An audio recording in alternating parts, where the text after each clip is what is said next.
Welcome to the Veterans Growing America podcast. Today, I am your host, Coach R.L. Simmons, and I am on with Takisha Bauermeister. So she is the owner of the House of JITB. Welcome to the show, young lady.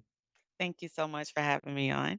Oh man, I love it. I am super excited to have you here, but we gonna get into the business like we always do on VGA. So let's talk a little bit about your military experience. So, funny story is that when I was in high school, recruiters, how they all come out to the schools and everything, tried to recruit me. And I hung out during the summer. I was like, yeah, I'm going to do it. I'm going to do it. And hung out. They took me everywhere. And then when it came time, I was like, no, I think I'm going to college. My second year in college, I started getting bored. And so I called the recruiter who tried to recruit me out of high school. And I was like, okay, I'm ready. I'm ready to sign up. He was like, "You're lying, but I'm gonna come pick you up." So he actually did not come pick me up, and so I called the station the next day and told the lady, I was like, "Yeah, I talked with," said his name, and this is for the army, and I was like, "And he was supposed to come pick me up, and he didn't. I want to sign up." So he sent someone for me, and when he saw me at the station, he was like, "Don't put too much time in her because she is not going to sign up." He was adamant.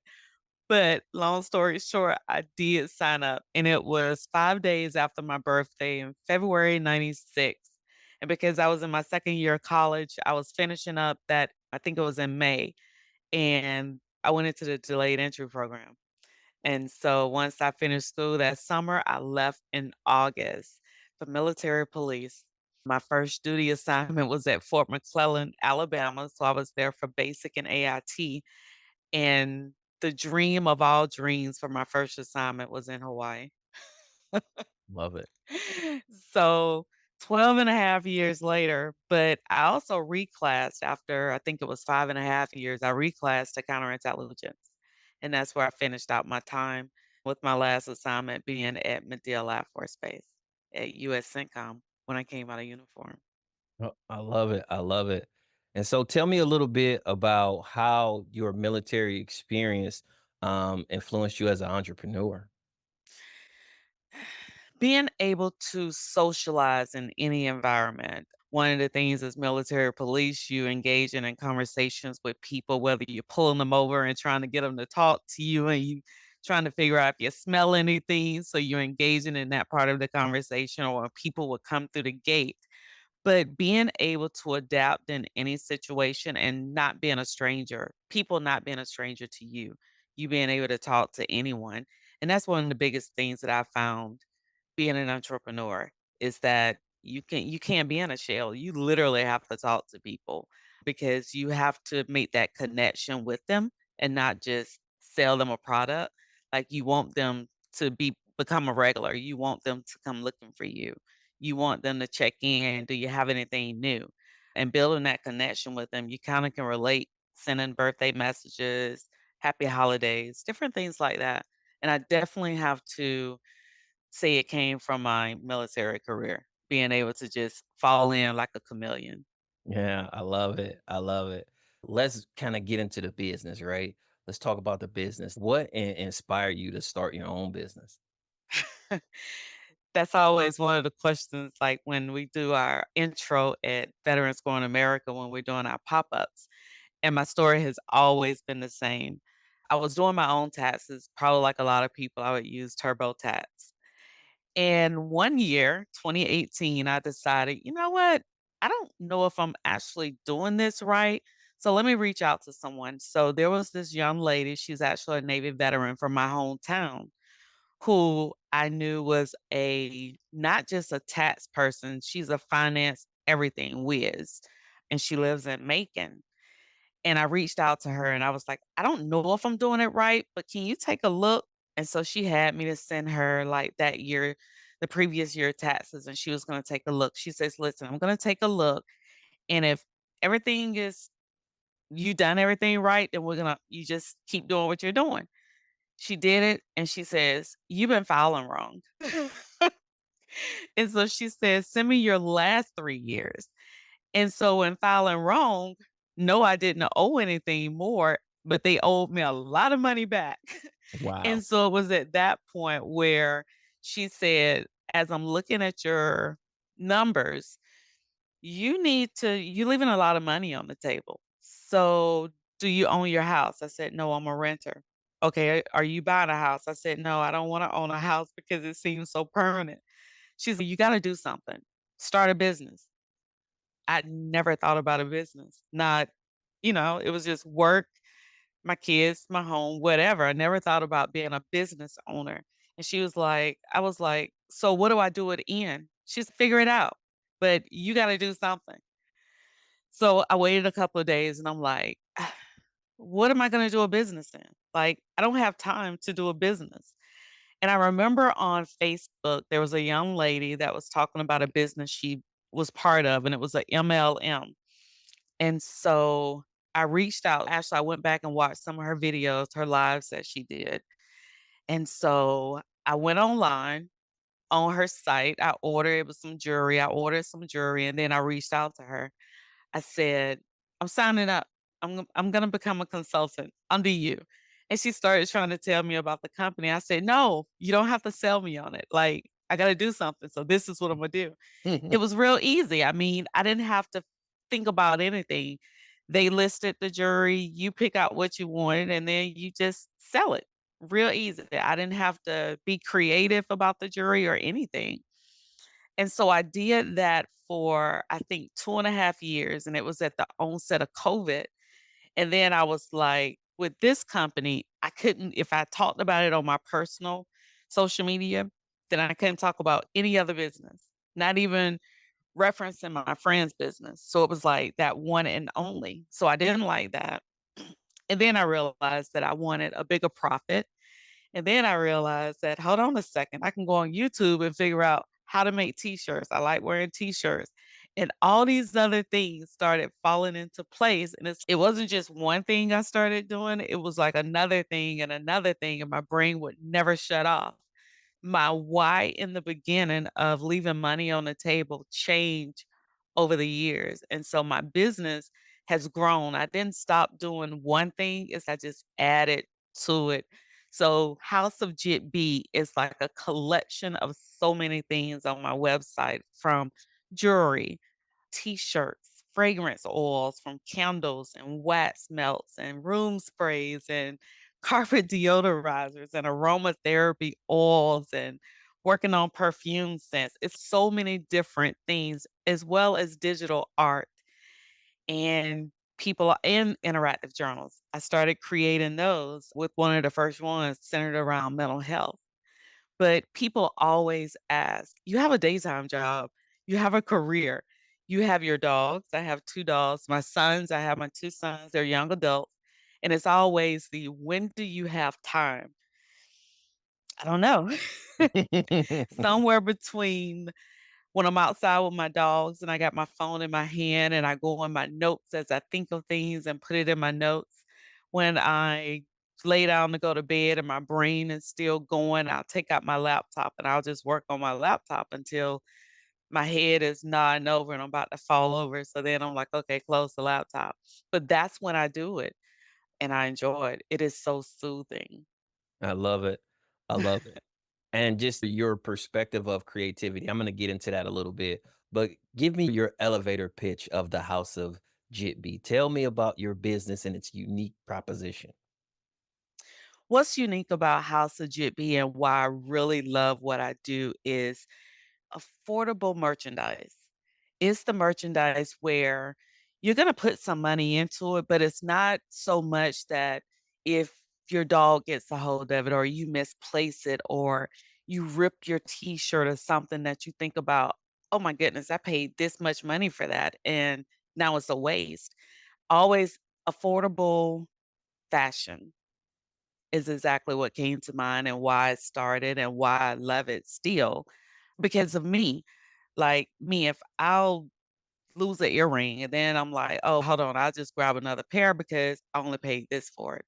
Or a t-shirt. My dogs seem to love everything that I love. And if a t-shirt goes missing, it's oh crap, or they chewed it up and now it's got holes in it.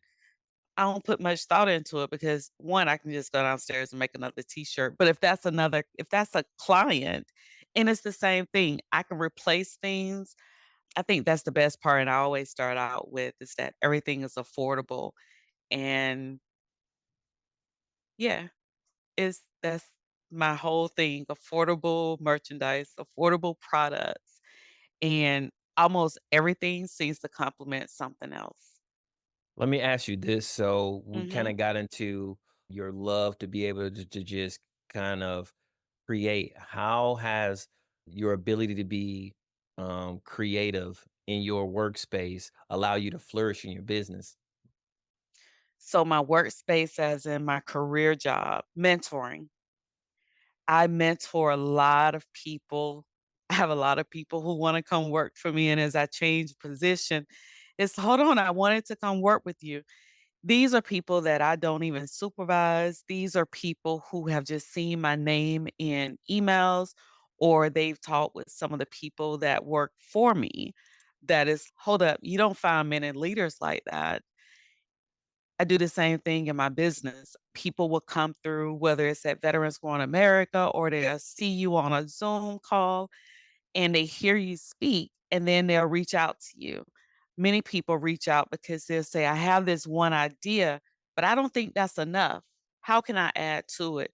Or I want to start a business, but I don't necessarily know what I want to do. And when I hear that, the first thing I always ask is, what is your passion? What are you passionate about? And then different things will start flowing and they'll start throwing a couple of things out. And then I'll take one of those things and build to it. We used to have, she still comes in. Her name is Dr. Picola, who would come into Veterans Going America. And as she seen me start at VGA, she always would tell people when they come in and they'll say, I wrote a book and I want to come in. Do you think that I'll be good with just a book doing a pop-up? And she'll be like, "Hold on, hold on. Hey, girl, come here." And she'll be talking to me, and she'll be like, "Listen, you need to talk to her." Okay, and she'll be like, "Takisha, she has a book. What else can she do to come in here and make it worth her while besides a book?" I'm like, "T-shirts that go to the theme of your book?" I'll just think of a bunch of other things, and she'll be like, "That's what they need. They have this one thing, and they need to figure out how to build to it." But I think mentoring and talking with people at work at my career job has helped me also in my business, and it also interacting with people. And I always say it can be draining because talking and you talk and you talk and then you're listening. And then some people get really emotional, especially when it came to the journals. My motivational, I always say they are interactive motivational journals, including the mental health one. And I have two. One is called I'm Not Okay, and That's Okay. And that was the first one. And then the second follow up to that one was I'm Still Not Okay, and That's Okay. And there are people who will come in that are going through different things, whether they had death with a child or just somewhere in their journey. And they literally would just start talking to me about it.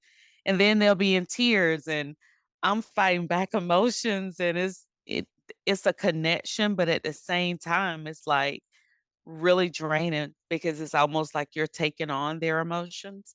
And so it takes me like a whole couple of days to reset from that and then start over. And that's always one of the funny things, the saying at VGA is that, uh-oh, they've connected. Because they'll see someone standing with me and it'll be like 10 minutes and 15 minutes and the person hasn't moved.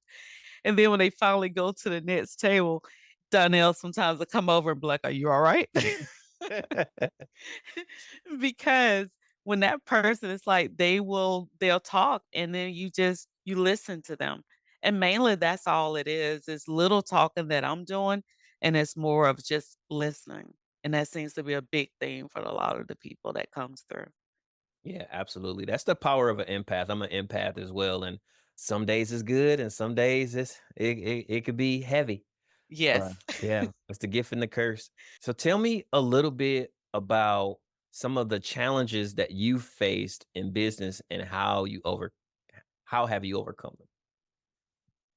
I think my biggest challenge if at the beginning was to find the work life balance. or I guess I could say work, business, and life.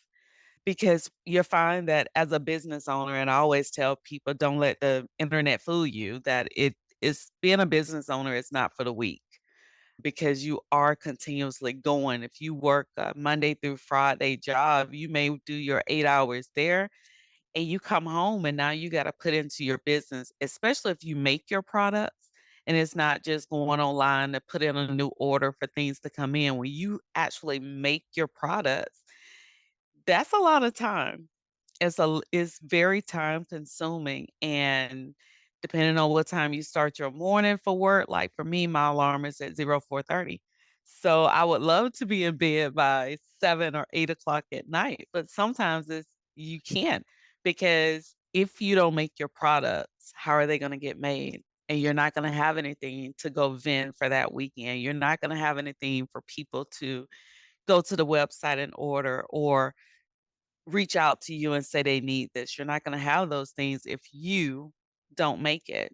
So I think that was like the challenge at the beginning was that balance out and trying to figure out how to, okay, I'm gonna put so much time on these days, but I still need time for myself. I still have to reset from my day at work. I still need to give that TLC time to my dogs because they're like the best and they keep me level. They keep me calm. But I think the balance was at the beginning. Now it is a matter of still taking time to myself. Mhm. That's the part now where I sometimes lose myself and I'll go, it's 7 days and I'll be vending and I'll go and all of a sudden it's hold on a second. I'm gonna take this weekend and I'm gonna stay at home. And in hindsight, you would think it's to reset from all that going, but again, my brain doesn't shut off, so I'll start doing something like maybe laundry, and then I'll be like, "Hold on a second, I can be making this," and then I go into my office downstairs and I start making stuff, and it'll be like, "Oh, I was supposed to be doing this in the house," but I love creating.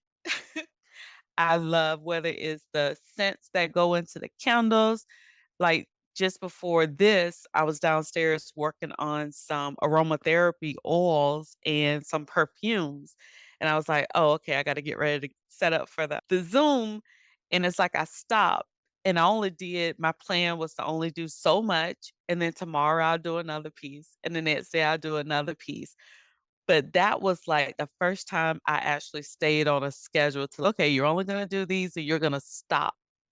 And the only reason I know that happened is because I had to get set up for the Zoom at this time, because otherwise, I would still be down there, Netflix would be playing in the background, and time would just I'll look up and it would be 10 o'clock. Yeah, I guess it's a good thing I had the Zoom tonight to keep Yeah. me track on time. Yeah, I'm glad I'm able to cut into a little bit of your creativity time. I appreciate the time though. That's for sure. So let's take a step back and look at this holistically because we want to pour our gifts onto the world. So you can draw from your military experience or your entrepreneurship experience, but what are some key lessons that you want to share with the people? Have fun. Mm, That will be the main thing about it is that when you love what you're doing, and this is mainly for your business. Love what you're doing so that you don't overwhelm yourself because once you overwhelm yourself, you will stop. I'm not necessarily going to say you'll quit, but you will stop.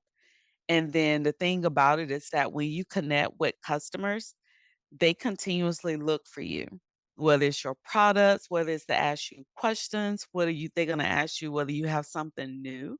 But if you stop, then you're gonna lose those customers and then they're gonna go somewhere else. So you have to you gotta continuously show up and love what you're doing. And that's gonna come with figuring out that balance. That's the first thing I would tell someone. Second thing I would say is that why you started your business may not be the why you continue. It changes and it's probably going to continue to change up until you are no longer doing a business. And hopefully that won't be because you quit, and hopefully it'll be because you went on to the next life and someone else is going to pick it up. But definitely the why. My why has changed like so many times. Not to say that it stopped being one thing, it just grew into other things. So it's like a butterfly. It starts out as the caterpillar, like things change along the way. And it's not a bad thing. It's actually a great thing because as it change, as your why change, you're gonna grow. You're gonna grow in it. Third is always be open to suggestions. Some way in your business, whether it's a different way that you can do something, whether it's your setup, whether it's some products that someone introduces, say, hey, have you thought about this? It will complement what you're already doing. So definitely don't take people offering suggestion as a criticism. Definitely take it as a opportunity to, hmm, that's a good idea. Have a coach, have a group that you can talk to, bounce ideas off of. I think one of the best things I've always heard, and I love it, is that if you're the smartest one at the table, you need to find a new table to go to. So in the business world, if you're the richest one at the table, find a bigger table to go to because that's where you're going to learn new things. So if you're the smartest one and you're the richest one at the table you're currently at, then they're learning from you. But now it's time for you to go learn from someone else and have that have that balance because it definitely comes into play. Make sure you take some time for yourself. People always say shut off everything, just take a little bit. You're not going to shut off. But meditation actually helps too. Meditation, get out, take that walk, that workout, because if you're not taken care of, then the business isn't going to be taken care of and everything is just going to dwindle away. So those are the biggest things. Those are the biggest things for me. And don't be afraid to be a mentor to someone else. And don't see it as someone taking on your ideas. They say the best compliment is imitation. Imitation is the best compliment. So just see it as someone is learning from you, not trying to steal any ideas from you. I love one of the sayings at VGA is that you can have 3 or 4 people selling the same similar products, whether it's shea butters or creams or oils or t-shirts or anything, even jewelry, but it is not a competition. It is not a competition. Everyone is there. You're in business for yourself, but you're not by yourself. And everyone is there to help you in any kind of way, any way whatsoever. That's why I say be open, because a closed mind, you won't grow at all. I love it. I love it. And this is the beautiful part where I get to segue into tell us about VGA. Tell us about your experience with Veterans Growing America. Oh my goodness. So when I first started my business, I looked for everything. I would be on Eventbrite looking for events. I would be Googling vendor opportunities, and I did a whole lot of different pop-ups. I traveled. I was part of this team that did malls. I was in Maryland in the malls on weekends. I just load up everything and I just go. And this was like continuously. And at that time, I wasn't focused on building a relationship with clients. This was all about just selling, selling and making money. And then this is a funny story, and I think Dun Donnell will actually tell you. There was an event, and I want to say it was in 2019, and it was for Veterans Going American. It was at a coffee shop. And I signed up. I paid my money to go. I was like, okay. Donnell reminded me one day, and it was after we figured out I was that person. He said I was the very first paid vendor for their first event.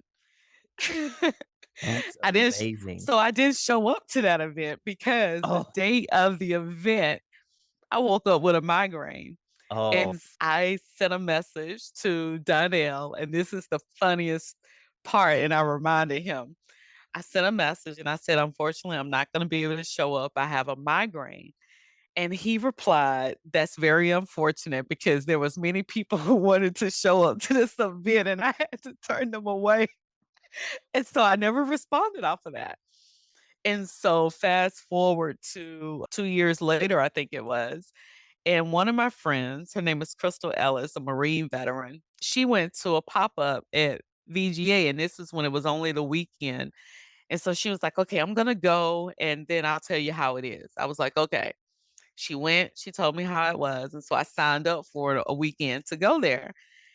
And I got there, and from the jump of coming into the door, it was like, "Welcome, hello," and everybody went around and introduced themselves, and I got set up, and I'm still in this shell because 'cause I'm like, it's a lot of people, and they just speaking to you, and it's all these different things, and it was, like, different for me compared to other events I had did as a pop-up. And it wasn't then that we realized that I had been a sign up at the previous event in 2019. And I kept coming back on those weekends. So now it's been 2 years in October this year that I've been with VGA. But one of the things about VGA is that from the moment you come in the door, if you're a customer, we catch them off guard because it's welcome for family. We have a first timer, and so when you have the customers who come back and you're like, "Is this your first time here?" And they, "No, I've been here before." And then we yell out, "Family, we have returning this family here." And it's, "Oh crap." I say, "You thought you got off." So it's they get excited. Sometimes they get scared. But one of the best things about VGA, and I can say it because I've had experience doing pop-ups all around, is that it's a family and you definitely feel welcome. And if you're new and you're scared, everyone will come and make you feel like, "Oh, okay, I can breathe." And so they come back. We had a young lady in there this weekend, her very first pop-up, 12 years old, and she was our youngest vendor. And her mom was anxious and she was excited for her, but she was also scared. And her mom came to me and asked me, and it was like she was afraid to ask me, and then she was like, "Would you be a mentor for my daughter?" She was like, "Because if I talk to her, then she seems to be overwhelmed and she seems to feel pressure, and I'm, like, really going at her. But when someone else does it, then she seems to have the excitement." And so I told her yes. I think in a couple of weeks is when we're gonna actually start sitting together once a week to go over her everything for her business, her products, how she's managing the money with the business. But that's what I love. That is what I love about being there. I've gotten ideas from there when it even came to my setup, how I was set up. They come and give me ideas about that. And then now I build from that things to narrow down and have a target focus on the products. Because remember, you go to my website, I have some of everything that's listed there. It's like a collection of things. I love it. But so I'm a permanent vendor there at VGA. So I have a permanent shelf, and everything about my shelf is dealing with fragrances. Everything's positive. I have the interactive journals there. And I always tell people the best thing about the journals is that there are no dates inside. So that pressure to be like, "Oh, I missed a date. So now the whole journal is no good." Or the year is over and I got it halfway through the year. So now all the time, there's none of that. It's like when you want to, it's there. And then there are readings. And that's how it started out, is that you get something to read. And it's motivational, whether it's going to make you laugh, makes you think.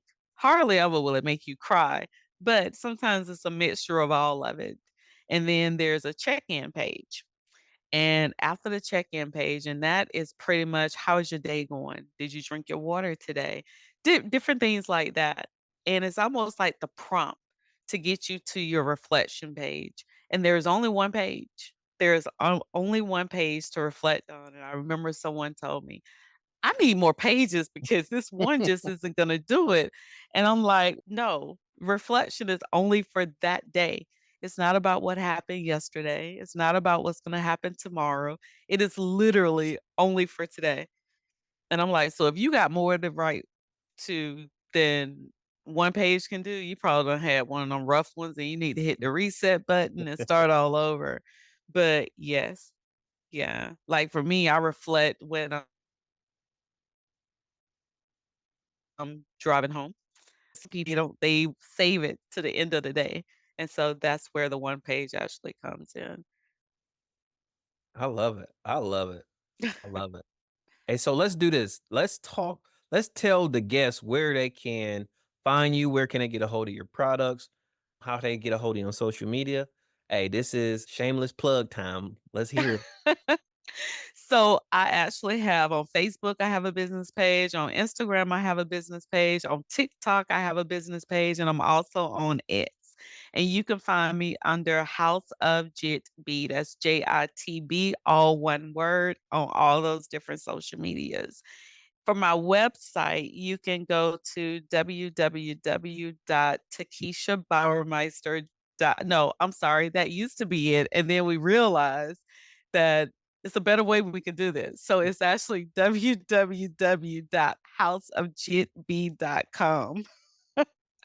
And when you go to the website, there are so many different things that you can shop for. You have the opportunity from digital art of all different sizes and something to resonate with everyone when it comes to the digital art. There is jewelry, there are t-shirts, there are tumblers, there are blankets, there are you name it, it is probably there to include some candles as well. But definitely that's the website. And if you're local to the area, you can find my shelf 7 days a week at Veterans Going America. And you can find me there almost every weekend. So stop in, say hello. I always have some type of discount going on because who doesn't love a great discount? But I think the next thing better than discount is if it's free. And I do have freebies at times too. So definitely stop inside the store if you're in the local area and say, "I saw your Zoom or I saw your social media and I wanna get a selfie." I love taking pictures, and I love connecting. I love talking, and if you got dogs, that even makes it better because I get lost in stories when it comes to talking about the dogs. Yes. I love it. I love it. Hey, thank you so much for your time. I know we cutting into your creative block, but we definitely appreciate your time. Thank you for joining us on Veterans Growing America Thank you for podcast. having me again. My pleasure. And don't forget to tell the people all you got to do is Shop, baby. shop, baby. We are over and